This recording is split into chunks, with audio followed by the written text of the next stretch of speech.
ہم، ہم، ہم۔ السلام علیکم میرے بچوں، اللہ آپ خوش رکھے، آباد رکھے، آمین ثم آمین۔ میں بہت زیادہ بیمار تھی، میں بڑے دنوں سے آپ کے ساتھ بات کرنا چاہ رہی تھی، لیکن میں بات نہیں کر سکتی تھی، اس قابل نہیں تھی۔ میرے پاس اس وقت آپ دیکھیں مشین کے علاوہ 3 سلنڈر پڑے ہوئے ہیں۔ میرا بیٹا لے کے جاتا ہے، روز بھروا کے لے کے آتا ہے۔ اس دن راستے میں سلنڈر اس سے گرا ہے، اللہ نے اس کو بچایا ہے، لیکن سلنڈر بھی ٹوٹ گیا اور وہ بھی ظاہر لگی تو ہے اس کو۔ تو یہ بڑا مشکل وقت ہے۔ میں ان کو کہتی ہوں کہ دیکھیں چھوڑ دیں، بس یہی ہوگا کہ تڑپ تڑپ کے جان نکل جائے گی، لیکن شکر الحمدللہ، شکر الحمدللہ، شکر الحمدللہ کہ اللہ نے مجھے بڑی اچھی اور نیک اولاد دی ہے۔ میں اللہ کی بڑی شکر گزار ہوں۔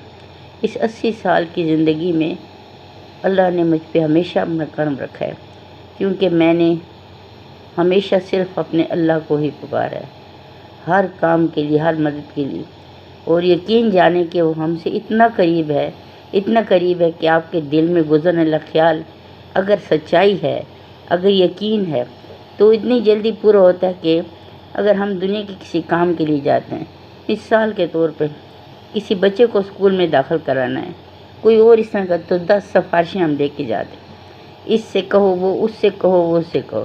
اللہ کے پاس کسی سفارش کی ضرورت نہیں ہے۔ اللہ وہ غفور رحیم ہے جو سب کچھ کر سکتا ہے، جس کے اختیار میں سب کچھ ہے، رات دن سب کچھ اس کے اختیار میں۔ تو جب ہم اس کو سچے دل سے پکارتے ہیں، اصل بات یہ ہے سچائی۔ اللہ کے پاس جو چیز قبول ہوتی ہے وہ آپ کا دل نفاق سے پاک ہو، اور اس سے بہتر کون جانتا ہے کہ ہمارے دل کے اندر سچائی ہے یا جھوٹ ہے یا برائی ہے۔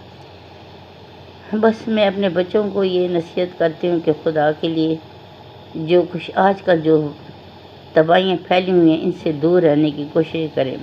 ایسے ایسے کام آ رہے ہیں تباہی والے، یہ ٹک ٹاک بن رہی ہے، لوگ مر رہے ہیں، کوئی کیا ہو رہا ہے، کوئی کیا ہو رہا ہے۔ کوئی اچھا کام کریں، کوئی تعمیری کام کریں، اپنے لیے بھلائی کریں، اپنے لوگوں کے لیے کریں، اپنے ملک کے لیے کریں۔ یہ نہیں کہ بس ٹک ٹاک بنا رہے ہو، جو اوپر سے گر کے مار گئے، کسی نے گولی مار دی، کسی نے کیا کر۔ خدا کے واسطے وہاں اپنا منہ کالا کر کے کیوں جانا چاہتے ہیں؟ اپنا منہ سفید کر کے جائیں، کیونکہ وہاں سے کوئی واپس نہیں آ سکتا۔ اور اگر ہم مسلمان کہ ہر لوگ اس چیز کو تو مانتے ہیں کہ ہم نے اللہ کے پاس جانا ہے اور سب نے جانا ہے اور حاضر ہونا ہے، تو جب یہ بات ہے تو پھر اللہ کا ڈر کیوں نہیں ہے؟ اللہ کا خوف کیوں نہیں ہے؟ اللہ نے جو کہا ہے وہ کیوں نہیں مانا جاتا؟ بس میری اتنی بس میری آپ لوگوں سے درخواست ہے، میری درخواست ہے میرے بچوں، سارے میرے اپنے بچوں، اور بھی جو کوئی اگر دیکھتے ہیں سنتے ہیں، تو خدا کے لیے 2 باتیں یاد رکھیں۔ اگر آپ کے ساتھ آپ کے دل میں کسی کے لیے نفرت ہے تو پلیز خدا کے لیے بڑے غلط لفظوں میں اظہار مت کریں، کیونکہ کہتے ہیں انسان جس وقت جب تک نہیں بولتا نا تو وہ کسی کو اس کی اصلیت کا پتہ نہیں چلتا، جب وہ کھولتا ہے زبان اس وقت پتہ چلتا ہے کہ اندر کیا بھرا ہوا ہے، اچھائی بھری ہوئی ہے، گند ہے یا صفائی ہے۔ تو جس وقت بندہ غلط باتیں بولتا ہے یا کسی کو غلط زبان کسی کے لیے استعمال کرتا ہے، تو وہ پتہ کیا اپنے آپ کو بھی ننگا کر رہا ہوتا ہے، اپنے ماں باپ کو بھی ننگا کر رہا ہوتا ہے۔ اس کی تربیت ایسی ہوئی ہے۔ اور جو شریف النفس ہوتے ہیں، جن کے ماں باپ نے اچھی تربیت کی ہوتی ہے، اگر آپ ان کو کچھ برا بھی کہہ دیں تو وہ اس کا اظہار ہی نہیں کرتے، خاموش ہو جاتے ہیں۔ اس کا اجر پھر ان کو یہاں بھی ملتا ہے اور وہاں تو ملے گا ہی ملے گا۔ تو اس لیے میں یہ آپ سے درخواست کرتی ہوں بیٹا کہ اگر آپ کے ساتھ کوئی نازیبا الفاظ استعمال کرتے ہیں تو وہ ان کی اپنے اندر کی آواز ہے، ان کے اندر گند بھرا ہوا ہے، وہ اس کو روک نہیں سکتے۔ کہتے ایک بہت بڑا افسر تھا، تو وہ روزانہ آفس میں بیٹھ کے لکھتا تھا اور کاغذ ٹوکری میں پھینکتا جاتا تھا. لکھتا تو اس کا وہ ارلی جب وہ چلا جاتا تو آ کے اٹھاتا تو دیکھتا تو ان کاغذ کے پرزوں پہ بے تحاشا گندی گالیاں لکھی ہوتی تھیں. تو وہ بڑا حیران ہوا، اتنا بڑا افسر اتنے اس میں آتا ہے. آخر اس نے کہا کہ سر جی میں آپ سے ایک بات پوچھتا ہوں اگر آپ ناراض نہ ہوں. اس نے کہا پوچھو، کیا پوچھنا چاہتے ہو؟ کہتے یہ کاغذ پہ آپ، کہتے دراصل بات یہ کہ میری پرورش اتنے گندے ماحول میں ہوئی ہے کہ جہاں ہم گالیاں دیتے ہیں ایک دوسرے کو، سوائے گالیوں کے ہمارا اور کوئی کام نہیں. تو گالیاں تو میرے اندر رچی بسی ہوئی ہیں، لیکن اب مجھے اتنا بڑا عہدہ مل گیا ہے، میں اتنی بڑی کرسی پہ بیٹھ گئی ہوں، تو میں اگر ایسی زبان استعمال کروں گا تو میرے ماتحت میرے بارے میں کیا سوچیں گے؟ تو میں بول نہیں سکتا، تو میں کاغذ پہ لکھ کے جتنی ہزاروں کی تعداد میں گالیاں روزانہ لکھ کے ٹوکری میں ڈالتا جاتا ہوں. اب سوچیں. تو کہتے ہیں میں سوچتا ہوں کہ وہ میری عادت تو جا نہیں سکتی، تو چلو اس طرح میں جب لکھ رہا ہوتا ہوں تو مجھے ایسے لگتا ہے کہ میں دے رہا ہوں لوگوں کو گالیاں. تو اس لیے کہتے ہیں کہ اچھائی سیکھو، اچھائی کرو کہ اچھائی ملے آگے. برائی سیکھو گے، برائی کرو گے تو برائی ملے گی، کیونکہ یہ دنیا گول چکر کی طرح گھوم رہی. جو کچھ آپ کر رہے ہیں آپ کے آگے ضرور آئے گا. یہ نہیں اگر اچھا کیا ہے تو اچھائی مڑ کے آئے گی، اگر برا کیا ہے تو برائی بھی مڑ کے آئے گی.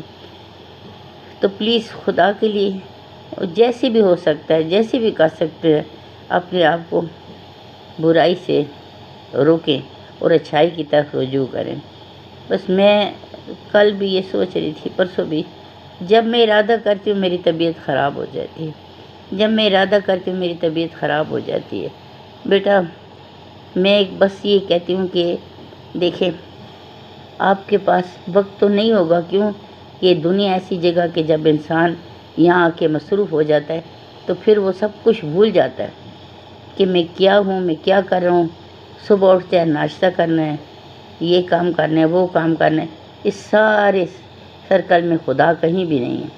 پھر دوپہر ہوتی ہے، کھانا کھانا ہے، یہ اس کے گھر، اس کے کسی کے ساتھ اچھائی کرنی، کسی کے ساتھ برائی کرنی، ہوتے ہوتے اس میں رات ہو جاتی. پھر رات بھی خدا کو بھول کے سو جاتے، اور پھر تکلیف پہنچی ہے تو خدا نے ہمارے ساتھ ہی ایسا کیا، کیونکہ ہم نے خدا سے لینا ہے کچھ. تو بس تقوار. میں نے بڑے بڑے لوگوں کو دیکھا ہے، بڑے بڑے سرماؤں کو دیکھا ہے. یہ بھی میں دیکھ رہی تھی کہ کویت کا کوئی بڑا وہ تھا، تو اس کے پاس اپنے سونے کے جہاز، سونے کی گاڑیاں. دیکھو نا، انسان ایسی چیز ہے نا کہ کہتے ہیں نا کہ جب وہ ان کو سونے کے 3 پہاڑ دے دیں وہ چوتھا بھی مانگے گا. اتنی یعنی ہرس اور لالچ بھری ہوئی اندر.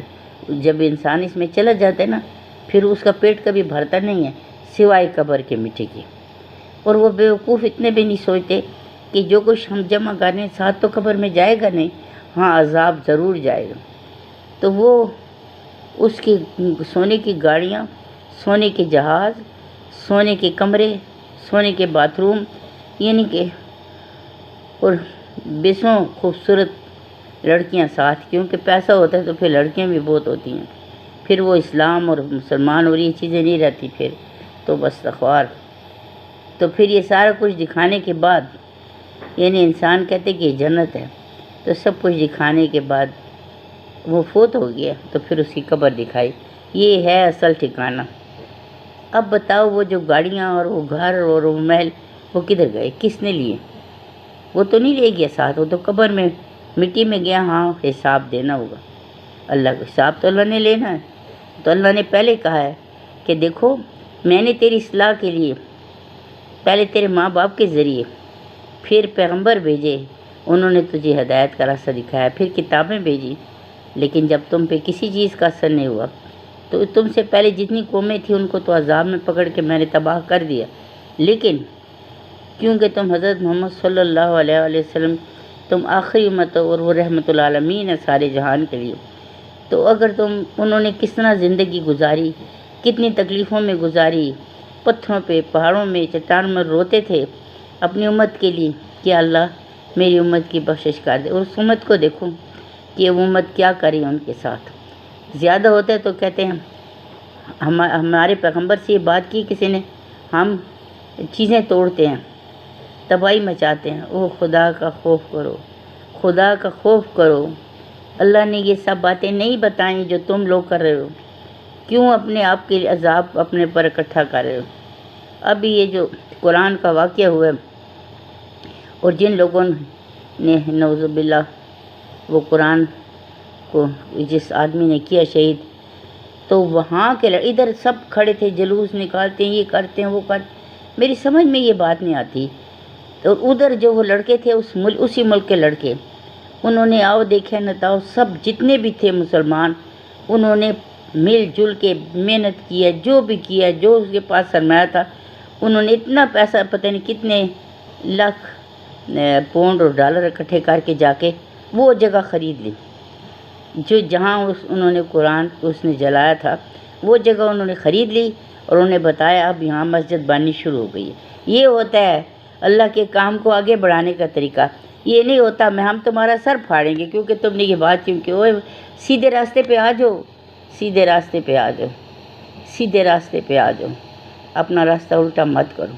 میں آفرین کہتی ہوں، لڑکوں کو سلام پیش کرتی ہوں۔ مسجد شروع ہو گئی ہے، وہاں وہ ممبر بنے گا۔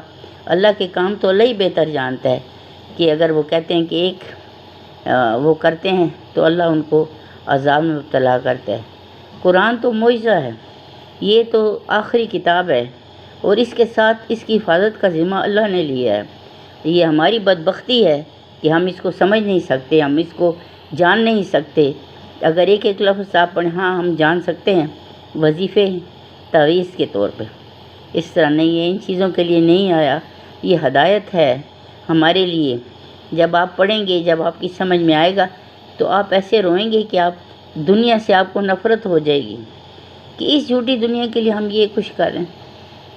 پلیز خدا کے لیے، بس اب میں بہت زیادہ نہیں بول سکتی، لیکن میں آپ کو یہ کہتی ہوں میرے بچوں، بس رزق کی حلال کھاؤ، چاہے آدھی روٹی ہو، حرام سے دور بچو۔ اور یہ سود، یہ حرام، یہ چوری، یہ زنا، اب کیا کچھ ہو رہا ہے آپ دیکھیں چھوٹی چھوٹی بچیوں کے ساتھ۔ پھر ہم یہ نہیں کہیں گے کہ اللہ کا قہر نازل ہوگا، کیوں کیسے نہیں ہوگا؟ کتنا اللہ نے ہم لوگوں کو چھوٹ دی ہوئی ہے۔ تو پھر جب جہنم کی طرف سیدھے اللہ تعالیٰ نے فرمایا کہ جو اپنی راہ سے بھٹک جاتے ہیں میں ان کی رسی دراز کر دیتا ہوں۔ اب یہاں لوگوں کی رسیاں دراز ہیں، لیکن اگر اللہ جس وقت کھینچے گا تو وہ رسی سیدھی جہنم میں جا کے پھینکے گی، جہنم کے سب سے نچلے درجے میں۔ پھر کیا کہتے ہم مسلمان ہیں؟ کس چیز کے مسلمان ہیں؟ اور مسلمانوں میں بھی آپ دیکھیں 10,000 فرقے ہیں۔ مجھے کوئی یہ بتا دے کہ قرآن میں ہے کوئی فرقہ؟ ایک اللہ، ایک رسول، ایک قرآن، باقی مسلمان۔ ہم لوگوں نے کیا کچھ نہیں کیا ہوا، کیا کچھ نہیں ہم لوگ کر رہے ہیں۔ بس اللہ ہمیں ہدایت دے اور سیدھے راستے پہ چلنے کی توفیق عطا کرے، کیونکہ ایسا زمانہ آ گیا کہ آپ نصیحت بھی نہیں کر سکتے۔ نصیحت کریں گے تو اگلے آپ کا سر پھاڑنے کے لیے آ جائیں گے۔ تو میں میرے بچوں میں آپ لوگوں کو کر رہی ہوں نصیحت، اور اگر کسی کے دل میں وہ ہے تو اللہ اس کو بھی نصیحت دے۔ اور بس میری دعائیں آپ لوگوں کے ساتھ ہیں، میری طرف سے اللہ حافظ۔